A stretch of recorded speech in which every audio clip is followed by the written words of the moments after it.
اتنبر ليسي مبارك وهو مدبرتي سني ديفما جي أن اللين قلبيتي يا خيسا ديفما قول إيه في إن اللين ديفما نافع قول مالي بزنين اتبدو تري ربي ناركا إيه Barak ijoollee منافع Oromoo shamarran مبارك Oromoo guutuu dhiifama إيه gaafatee إيه jira. أن اللين Ani ديفما maalan نافع qaba obboleessa إيه keenya Mubaarak Musammaa أكس dhiifama nuti sibbalsi qofaami nuti sibballeessinee jirra.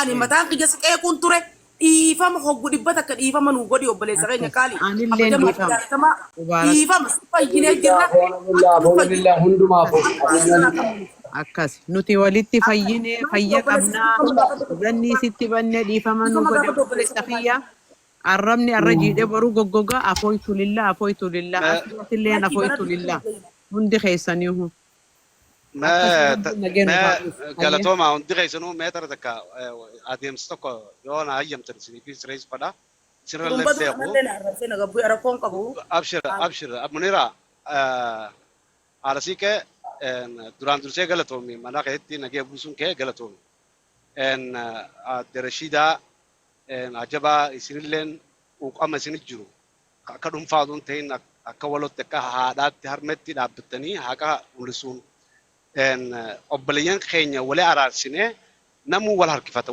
namuu wal hin beeynu malee wal harkifata obboleessi keenya Maarqoosilleen yoo kan yaa'iif deemu ta'e waan himatu dhoorkii waan irra kaayee mammaaksaa jira yoo dhugumatti obboleettii teenya sun irra dubbate obboleettii teenyaas yoo haa qabaattee naabsi munira naabsi yoo haa qabaattees yoo haqa qabaatiniis badii fudhatteetuma araarsinee nama ala kanaa wulii shubbisu ija biraatiin ilaalla obboleen kiyya waan takkaa isin hima Dr. Aslii Mubaarak Maakii addete isin ijoo urjii hawaasaati warroota hawaasa hedduu isin jaalatu jira warra nam tokkollee akka wal bu'uun feene soobaa keessaniin akka xuriin takka isin tuqottu hin feene ijoollee xiqqishoo alaa kanaa waa jettu ta qabuu dandeenyu ta dubbisuu dandeenyu ta nuu qabamtu obboleeyyan xiqqaadha nuti waan guddaan nuun jee ni qabne jettu cufa ni qabnu ta qabuu hin dandeenye isinirra hin beeku waa'ee sooshaal miidiyaa san wuhuma takkatti ilaana nama immoo jiraa qabamuu qabu ta'u kan itti dubbachuu ta'u yoo jiraatee rabbi keessuudhaadhaa karaa dheeraa isin eeggata isin tokko tahaa waan jiru fixanneeti waliif qabamnee haqa qabdanis isiniif agarree badii fudhachuu qaba yoo hattaa sehaa taatellee guddaan akka obboleeyyan xixiqqaa aarsatti sehee aarsatti dhiifama gaafachuu qaba xiqqaan akka obboleessa guddaa odoo inni bakka sehaan gahin itti eegee aarsatti dhiifama gaafatee xaliila hojii taatanii wajji yaatan nuti fayyaan teenya sanuma kanaafuu wanni naa gootu dura Rashidaan ifi obboleettiin ajabaan obboleettiin Jamiilaan haqa isaanii akka aayyootti alhamdulillah harkatan obboleessi keenyalleen dhiiratee mul'ate nuuf obboleessi keenya taala haftee fi Maarqoos kan isiif dubbatelleen yoo dhugumatti xaliila fayyuu fadhan isaanis ni fayyifna odoo qilleensi seenne dura mubaayee guddaa ariyaa mubee yaadaanumaanii haasoo dhiifama yoo asli irra guddaa ta'e ammoo quxusuun teenya kamaa kiitaatti hin beeka xiqqaan akka xiqqaattiif beekee mubeen sehaa obboleen kiyyaan na fakkaatte wanni akkas je'eefis isin usnaaniin eega akkas taate wajji godhuu turre akkana jee obboleen keessatti qaadhi isin haala jiraachaan obboleessaan ta'uu hin danda'u isin yoo muufachisi oonfii naa godhaa bakka itti namiitanis rakkoon xiyyeettanumaan himadhe tana ani isin araarame jechuun yoo ifirraa ka'ee dura je'e hin galatoonfanna akka obboleessa hangafaatti asliis Maakis geega kana waliif fayyifne Habaroshidaa fi Ajabaanii fi Jamiilaa fayyanii jiran haa galatoomanii dhugaatillee harkatanii jiran nu gabbaanii Maarkoosii fi obboleeyyin teenya yoo jiraatte yoon jiraatiin akkaataa haati siiqqeedhaa guyyaa mijeeffattee obboleeyyi teenya Maakii fi obboleeyyi teenya isii namni biraallee yoo jiraate yoo dhuguma wal sosobuudhaaf haala kana rabshaa godhaaf kan deemu taate malee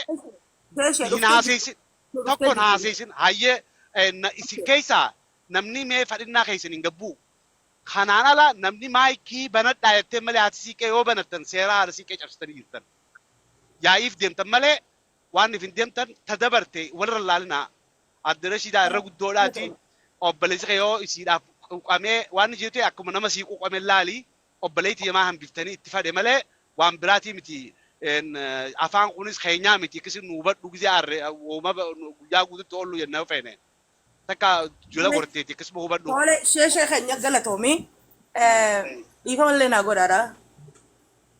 Wanti ijaan dubbisuu fedha. Dura Maayikii.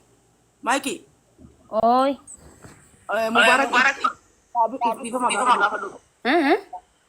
Mubaarak kabajuu galatoomaan isin jaa rabbi isin haa rabbi biraayee galatooma isin hundi kennu silaa mubaarakii fi asliin dhiifama waliin janna fakkaatti mubaarak waliin dhiifama jaasii fi asliilleen galatooma. Lakkii dhiifama guddaa. Maqaa isaa yaa mijiin. Aslii dhiifama. Munira waan takkaan jechuufadha. Beetee dubbii bahan dhoorkan gala dhoorkanii oguu caayaa taa'an. Bakkan guuttan warri nun jiru dhugaa rabbii bakka ni guunnaa. Bakka guunnaanu nama agartee ilma keenyaas ta'u obboleessa keenya abbaa keenyaas haa ta'u abbaa fedhe haa ta'u. Dubartiin bakka qabdii jennee yoon ifi akkasii waliif hin ibsine rakkina gurguddaadhaatu dhufa. Kanaafuu Mubaarak akka nama tokkootitti akka Haboo Rashiidaatitti Mubaarak irraa dhuunfaa takkallee hanqa misqaala xaafiidhaa irraa aaran qabu waan duraan. Waayuma dubartii irratti hoguu dubartii ja'an takkaa fi lamaa miti. Dubartiin dubartii guutuu addunyaa haa xiqqoo taatu islaamaa taatu haa waaqeffattuu taatu haa kiristaana taatu dubartiin dubartiidhatti hin beeka. Baatii sagal garatti hin deemteeti cimeenfattee dhaltitti hin beeka. Waan kana ta'eef feemisoota gurguddaarraa Mubaarakiin hangafee miiti irra kaayyaddaa please. Mubaarakiin hangafee feemisoota gurguddaarraa nuti namni isin laalee waan tarkaanfatuuf namni isin ilaallatee waan hedduu waan godhuuf rabbii keessan sodaadhaa dubartii nurraa miidhinaa jechaanis gochaanis if eeggadhaa. Isin laalanii waan namni biraatis waan isin gootan godhaniif jecha. Amma takkaas jennee lakkoon dubartiin walitti dubartiidhaan isiniin jee. Haboo Rashiidaan maqaa dubartiitiin isin kaate maqaa dubartiitiin ofii isinii godhu akka nama tokkootitti jecha. Waan kana ta'eef jecha namni addaan nu filu yookiin addaan nu baasu hawaasa ta'e dubartii keessaafuu feemisoonni if eeggadhaa sheekkoottiin warri ulumaa jaan warri agartee lubii qeessota hundinuu waa'ee dubartiidhaa bakka xiqqoo tuqamtetti wallaahi wabillaahi alkariim ilmaan kiyyaa haadhanan godhin garaa keessaan na dhukkuba. Dhugaan isiniin jaa maaliif hedduu miidhamne nuti dubartiin Oromoodhaa keessaafuu miidhaan dubartii Oromootirra geesse talakkaa'omtuun dhumne ilma awwaalti. Qurxummii irraa nyaata intala awwaalti ni dhalti ittiin gammaddu barsiistee rasaasaa duratti ajjeessa biyyaa bahee ijaan hin agartu ilmoo inni dhale hin dhungattuuf. Kanaaf jecha garaan na dhukkubaa akka nama tokkootitti hawaan dhuunfaa biraas irraan qabu rabbii keessan sodaadhaa dubartii eeggadhaa. Miidhaan dubartii irra jirtu guyyarraan sa'aatti daqiiqatti hanga reefki nuu galutti jirtuu gaggeessite hanga reefka fudhattutti haati booyaa jirti obboleettiin booyaa jirti. An kana dhukkubsu obboleeyyan lamee wallole araarama nuuf gaya dubartii irraa bu'aan ja'a galatoomaa ofii naa godhaa karaa kiyyaan kalaas. Galatoomi ati gara keetiitiin oomfii gaafattee isaanis oomfii si gaafatan waa takka dhiifamaa bakka takkatti bu'ee dhiifama nu gaafate Mubaarakii. Jarri sadeen araaramanii jiran jechuudha. Duraanis obboleeyyanii walitti aaran qabanii uummanummaan nutummaan agarruu fi goone malee uummanni waliif fayyan Oromoo uummanni waliif fayyan sadeen. Tole muutirra kaayyaddaa waantiyyaa. Wayii akkam jirtan nagaa keessanii? Akkam jirtan jirta? Jirra. Akkam nagaa. Baga nagayaan nu dhuftee awwal marra arra mana qiyya seentee galatoomi. Waantiyyaa nuti akka Oromootti dhiiga tokko lafee takka obboleeyyanii harreen dhiitichaaf ilkee walirraa yaasne maali gaa maarree jennaan harreen gamadii keette jaan Kanaafuu nuti foon tokko waan xiyyaati yoo aara qabaattees abboleeyyan keetii wajji walitti aartee lubbuu namaatu yoo baate gumaa kafalliituma namni walitti araaramaa namni kaa walitti qabu wallola kaa walitti qabu walitti aaraa sila walitti hin qabaanne waluun lollu waan walitti nuuf hin jiru nuti obboleeyyan tunumaaf arrabaa bile keen wal dhoyti wallolle mee waan gartee obboleeyyan kee kunti si aarteetti si arrabsan nu himi mee garaa kiyya takka takkatti. Duraan dursaanii actually akka shamaraatitti gaafii tokko isiniif qaba yookaan gaafachuu danda'u jechuudha.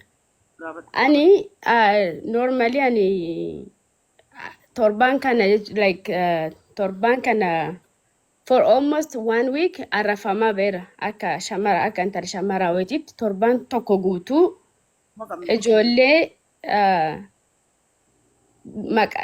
maqaa isaanii yoo waamuufillee hin fedhu torba every single day mana jijjiirata kun arrabsa. Garuu akka nama tokkooti namni akka dhuunfaatitti baay'ee narraa dubbate takka hin jiru. Namatti illee himadhee namni narraa dubbate takka hin jiru. Garuu ammoo hogguu mubeen gabbayee waa'ee dhimma ijoollee shamaraa dubbate nama baay'ee irraa dubbataa turan. Warrootiin gara lachuutu saayirii bikii godhanii irraa dubbatamaa ture. Garuu badiin kiyya maal ta'eeti ani shamara kaawwan irraa maaltu addana godheef yogguu na arrabsan maaliif cadhifame yogguu shamara kaawwan shamarri kuwwan yogguu arrafaman maaliif dubbii gaafii wanti kun maaliif cadhifame kun gaafii. Kaitaan dammoo warroota itti himadhee Shehamzaan hin jiranii namoota guddoo himadhaan dhimma kan itti himadhee takka dee'ee nullee deebinaan deebisin.